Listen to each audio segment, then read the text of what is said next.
예수님은 이 땅에 오셔서 33년 동안 사셨습니다.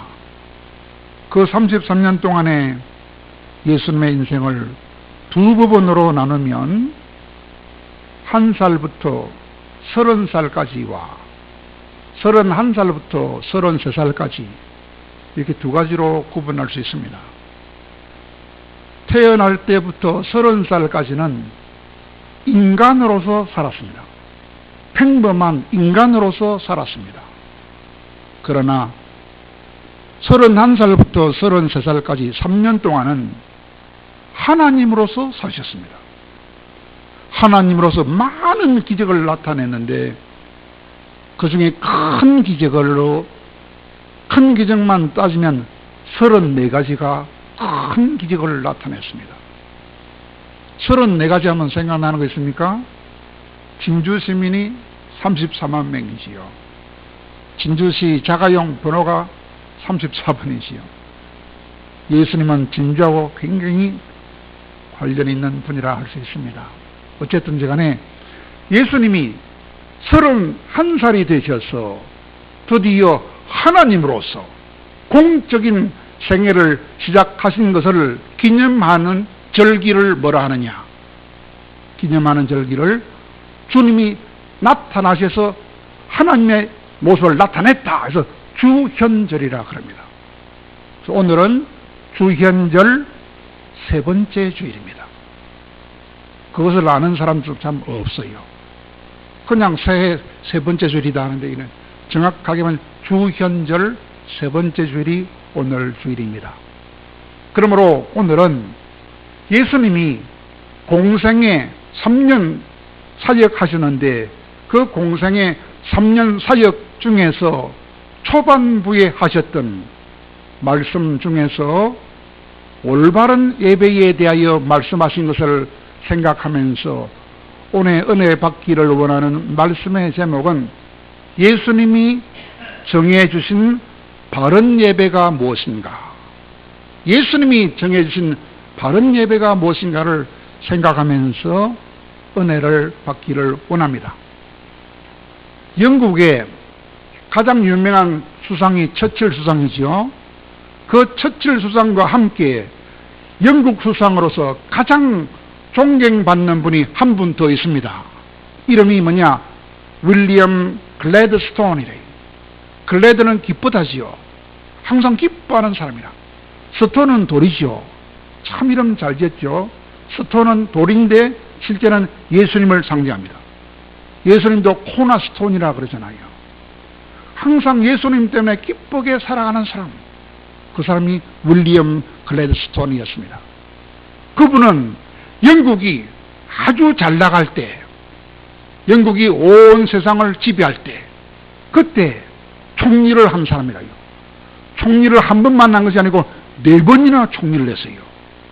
그것도 6년 동안이나 총리를 했으니까 얼마나 힘이 강한 총리였는지 말할 수 없습니다. 그렇게도 위대했던 그 윌리엄 글래드스톤이라는 총리가 이런 말을 했어요.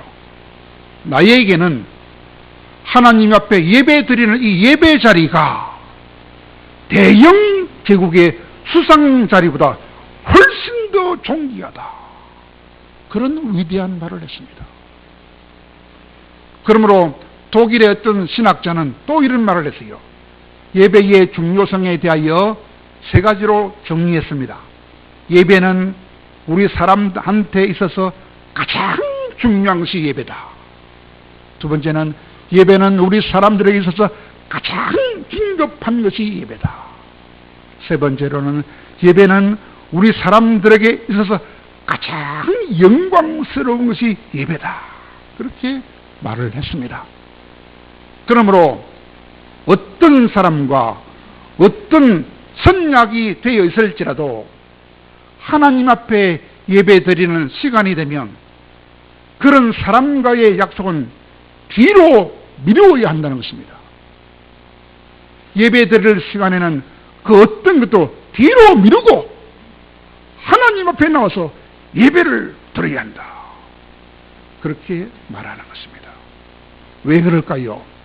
사람은 그가 하는 일로 인하여 그 가치가 결정되기 때문에 피조물인 인간이 창조주 되시는 하나님 앞에 나와서 하나님을 사랑하며 하나님께 예배를 드리는 그 일보다 더 영광스러운 일은 없기 때문에 최우선적으로 해야 하는 것이 예배다, 그런 말입니다. 그런데 오늘날 교인들은 그렇지 못하다는 것입니다.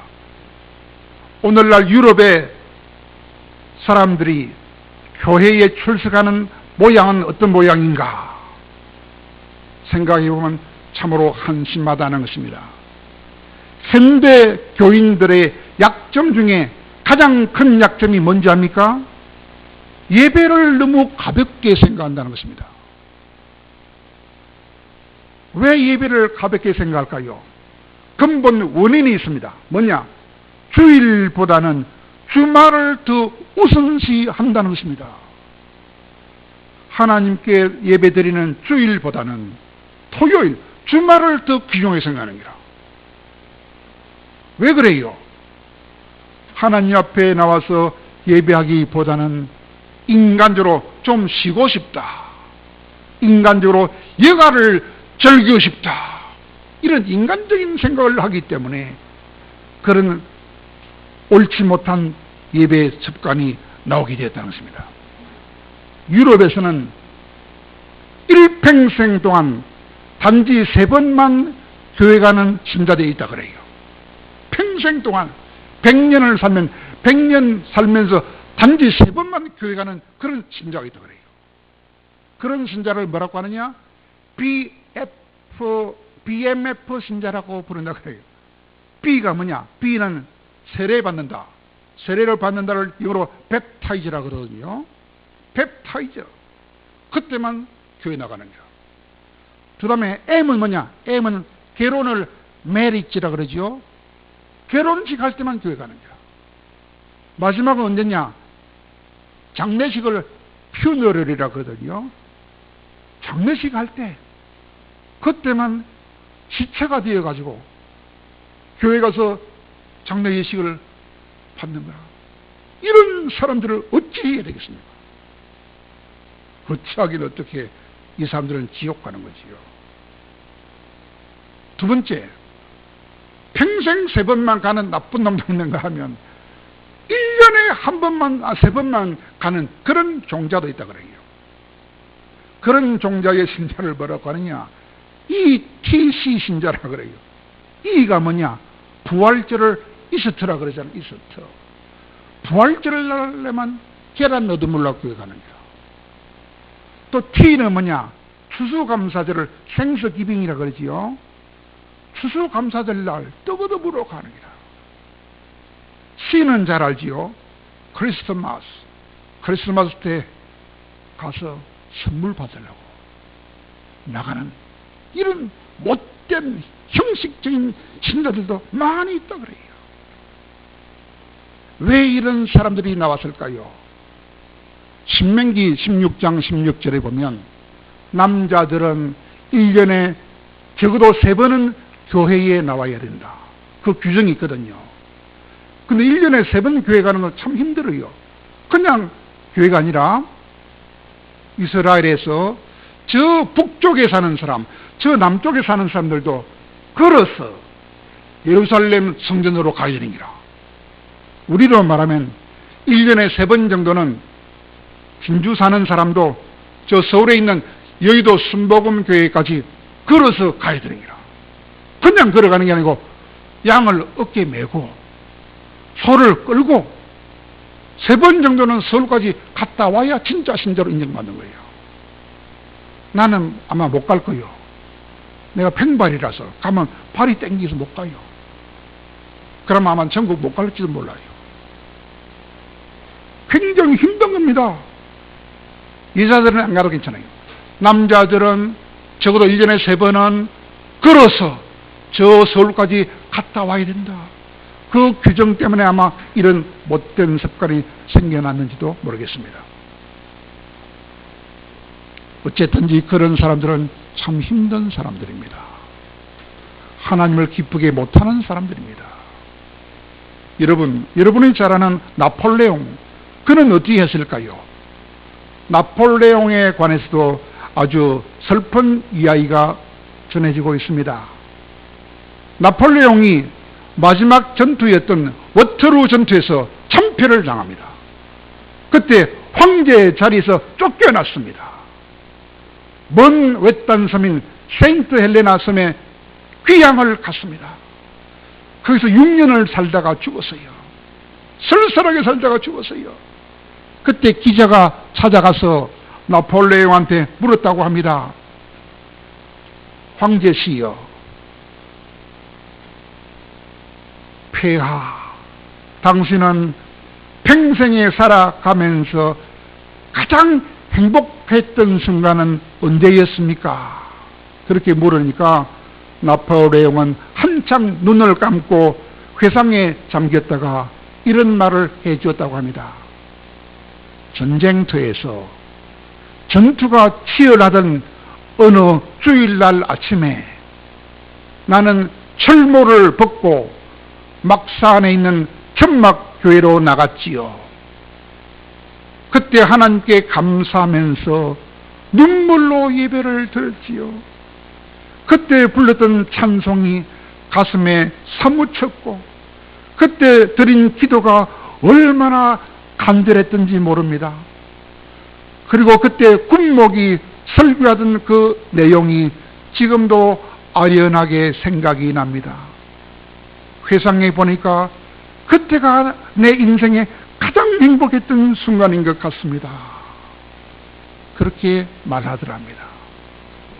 그러나 그렇게 했으면 계속했으면 얼마나 좋겠습니까?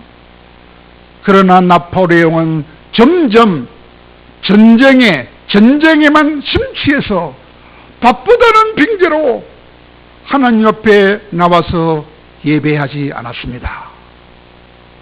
그러다가 결국은 워터루 전투에서 완전한 패배를 당해서 외딴 섬에 귀향을 가서 비참한 삶을 살았습니다. 예배에 실패함으로써 인생에 실패했다고 뼈가 아픈 고백을 했던 것입니다. 오늘 본문에 등장하는 여인은 사마리아 여인이었습니다. 사마리아가 어디입니까? 이스라엘의 북쪽에 있는 수도가 사마리아입니다. 이스라엘 남쪽에는 예루살렘이지요. 이스라엘도 옛날에는 하나님을 잘 못 믿어가지고 나라가 두 쪼가리로 쪼개졌어요. 북쪽은 이스라엘, 남쪽은 유다. 그 북쪽 이스라엘의 수도가 사마리아예요. 남쪽은 유다입니다. 그런데 북쪽 사람들을 남쪽 사람들이 무시했어요. 왜 무시했습니까? 북쪽 이스라엘 사람들은 하나님을 잘못 믿어가지고 아수르에 끌려가가지고 그들과 피가 섞였어요. 그래서 남쪽 사람들이 북쪽 저놈들은 피가 섞인 놈들이다 무시했습니다. 그런데 오늘 본문의 이 여인은 북쪽 여자였어요. 그 여자는 남편이 5명이 있었어요. 지금도 6번째 남자하고 함께 살고 있었어요. 그래서 사람들은 말합니다. 그 여자는 창녀라고 말하는 사람도 있습니다. 그러나 그렇지 않습니다. 창녀가 아닙니다. 인생이 기구한 인생을 만나면 깨끗한 여자도 이렇게 6명의 남자를 만날 수밖에 없는 상황도 벌어지는 것입니다. 결코 창녀라고 하면 안 됩니다. 그 여자는 많은 남자를 두었던 나쁜 여자가 아닙니다. 6명의 남자를 만나지 않을 수 없던 기구한 운명을 가진 여자였습니다. 6명의 남자. 이 6이란 무슨 뜻입니까? 6은 인간의 숫자가 6입니다. 그러므로 인간의 숫자인 6명의 남자로도 만족할 수 없었다 이 말입니다. 이거 꼭 여자라는 뜻이 아니고 사람을 말합니다. 여자는 예수님이 남자면 우리는 여자란 말입니다. 이 말은 사람들은, 우리 인간들은 인간의 숫자인 6명의 남편이라는 이 6명의 남자, 바로 사람으로는 만족할 수 없다는 것입니다. 사람은 사람으로는 만족할 수 없다, 그런 뜻입니다. 그러므로 그 여자는 그럴수록 뭐할수록 사람한테는 만족할 수 없을수록 더욱더 하나님을 간절하게 찾던 진짜 믿음 있는 여자다, 이 말입니다. 그러므로 그 여자가 예수님을 만나자마자 맨 먼저 한 일이 무엇입니까? 예수님, 어디서 예배를 드리는 것이 옳습니까? 부터 물었습니다. 얼마나 믿음 좋은 여자입니까? 예수님, 어디서 예배 드리기가 진짜 좋습니까? 물었습니다. 그러자 그 질문에 대하여 우리 주님이 직접 말씀해 주셨지요. 바른 예배가 무엇인지를 알려주셨던 것입니다. 예수님은 남쪽 나라 유대 민족이 드리는 예배가 바른 예배라고 말씀하지 않았습니다. 사마리아에서, 북쪽 사마리아에서 드리는 예배가 틀린 예배라고 말씀하지도 않았습니다. 그럼 어떤 예배가 바른 예배냐? 하나님이 받으실 만한 예배라야 바른 예배다, 그렇게 말씀해 주셨던 것입니다. 예수님이 직접 가르쳐 주신 바른 예배란 어떤 예배입니까? 간단합니다. 두 가지라요. 영과 진리로 드리는 예배라야 바른 예배다. 뭐와 뭐로? 영과 진리로. 예수님은 그런 사람들을 찾고 계신다 그랬어요. 왜 영과 진리로 예배 드리는 자를 찾을까요? 영과 진리로 바른 예배를 드리는 사람들에게 은혜를 베풀어 주시려고, 권능을 베풀어 주시려고, 축복을 베풀어 주시려고 온 세상을 지금도 두루두루 감찰하고 계신다 그랬어요. 지금도 엉터리로 예배 드리는 사람들은 예수님이 복을 안 준다 그랬습니다. 영과 진리로 바른 예배를 드리는 사람들을 지금 두루두루 찾아가지고 진짜로 바른 예배를 드리는 사람들에게 엄청난 축복을 주시기 위하여 지금도 두루두루 세상을 살피고 있습니다 그랬습니다. 그냥 자기 멋대로 예배 드리는 사람들에게는 복을 주지 않습니다.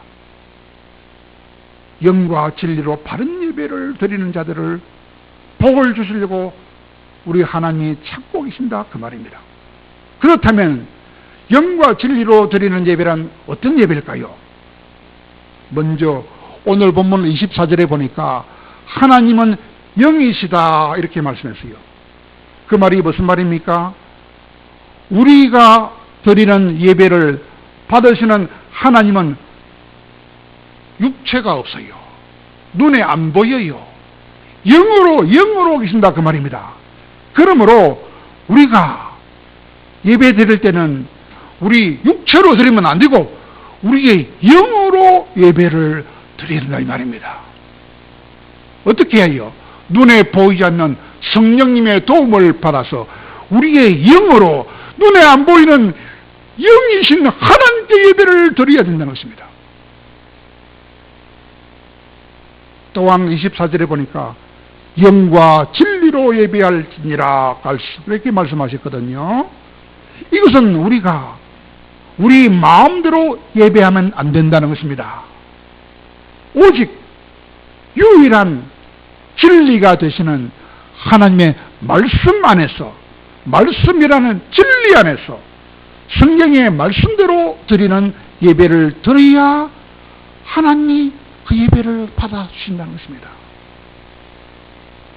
그러므로 성경 말씀의 진리 안에서, 그리고 우리가 온 마음을 다하여, 온 뜻을 다하여, 온 생명을 다하여, 온 목숨을 다하여 정성을 다한 영으로 드리는 예배라야 진정한 영적인 예배가 되며, 그렇게 예배를 드릴 때 하나님이 기뻐하시고 복을 주시는데 은혜를 주시며 권능을 주시며 축복을 부어 주신다는 것입니다. 그러므로 사도 바울도 로마서 12장 1절에서 이렇게 말씀했습니다. 너희 몸도, 우리 몸도 하나님이 기뻐하시는 거룩한 산 제물로 드리라 그랬어요. 우리 몸뚱아리를 마치 돼지를 잡아서 돼지 몸뚱아리를 제사 지낼 때 드리는 불신자들처럼 우리 몸을 쳐서, 하나님 이 몸을 보다 주시옵소서, 몸을 쳐서 내 몸을 살아있는 제물처럼 하나님께 드리는 그런 예배를 드려야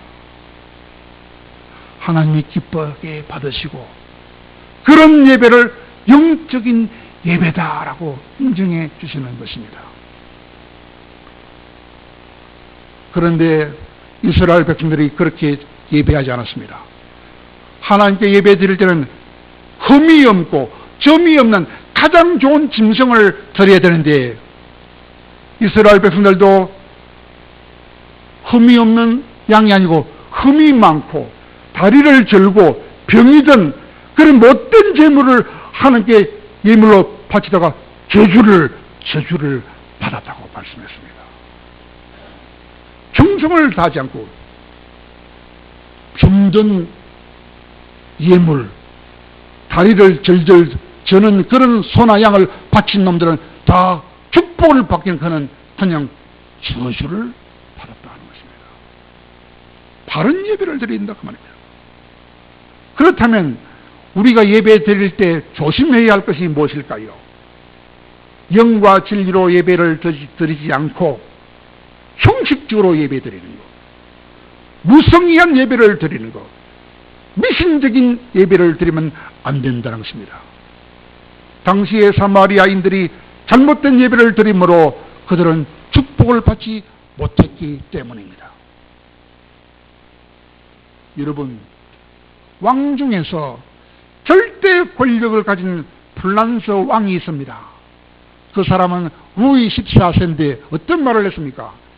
내가 바로 국가다! 짐이 곧 국가다라고 엄청난 큰 소리 치면서 절대 권력을 누렸던 플란스 황제가 있는데 그가 루이 14세였습니다. 그가 살아있을 때 실제로 있었던 이야기를 하나 소개하겠습니다. 왕의 일행이 매주 나가는 교회가 있었어요. 매주 나가는 교회를 어느 주일날 도착해 보니까 아무도 없는 기라. 왕실 설교자 한 사람 외에는 아무도 없어. 교회가 텅텅 비었어요. 많은 빈자리를 보고 그 루이 14세 왕이 그 왕실 목사한테 물었어요. 오늘은 왜 사람이 한 사람도 없느냐? 물으니까 그 왕실 목사가 이렇게 대답했다 그럽니다. 폐하! 사람들이 하나님께 예배하러 오는지 아니면 폐하께 아첨하러 오는지 제가 한번 시험을 한번 해보려고 제가 거짓말을 했어요. 여러분들, 오늘 1월 20일 날에는 폐하께서 예배 드리러 오지 않습니다 라고 내가 한번 거짓말로 광고를 했더니 오늘 한 놈도 안 나왔습니다. 무슨 말입니까? 하나님께 예배하러 오는 것이 아니라 사람 보고 예배하러 오는 놈도 있다 이 말입니다. 우리도 사람을 보고 예배하면 안 됩니다. 목사가 찾으니까 가야지 그런 식으로 오면 안 됩니다. 안 가면 교회 안 가면 부모님이 찾고 삼촌이 찾고 집사님이 찾으니까 교회 빠지면 안 되겠지. 이래서 예배하러 오면 안 된다 이 말입니다. 오직 하나님을 기쁘시게 해드리기 위해서 예배를 드려야 바른 예배다 그런 말입니다. 여러분, 훌륭한 책을 쓴 사람 중에 필립 얀시라는 분이 있습니다. 그분이 쓴 가장 유명한 책은 내 안에 예수님이 없구나, 그런 제목을 썼어요. 내 안에 예수님이 없네. 여러분, 내 안에 예수님이 없으면 어찌 됩니까? 지옥 가는 거예요. 내 안에 예수님이 없네. 그런 책을 쓴 필립 얀시라는 분이 몇 년 전에 우리나라 서울의 아헨 감리교회에 와가지고 아주 중요한 이야기를 했습니다. 교회가 무엇이냐? 교회는 구제도 하고 사회 정의도 실현하지만 가장 중요한 교회의 존재 목적은 하나님께 예배하는 것이다 그랬어요. 그리고 예배에 대하여 계속 말했습니다. 주일 예배를 마치고 집으로 돌아갈 때 스스로한테 물어보아야 할 질문이 하나 있다. 그 질문이 뭐냐? 오늘 설교할 때 목사님이 무슨 말씀하셨느냐 기억하느냐? 그것이 아니고, 오늘 내가 하나님께 예배를 드릴 때에 하나님이 내가 드린 예배를 기쁘게 받으셨을까? 그것부터 스스로에게 질문해야 된다 라고 중요한 말을 했습니다. 어떤 사람들은 예배를 들으면서 필기를 해요. 왜 필기하느냐 물으니까 내일 직장에 가서 조회할 때 써먹으려고 필기한다, 그런 사람도 있다 그래요. 잘못된 말입니다. 예배의 평가는 어떤 설교를 들었느냐 기억하느냐 그것이 아니고, 오늘 내가 드린 나의 예배를 하나님이 기쁘게 받으셨을까? 그것이 예배를 잘 드렸나 못 드렸냐 평가하는 기준이라 하는 것입니다.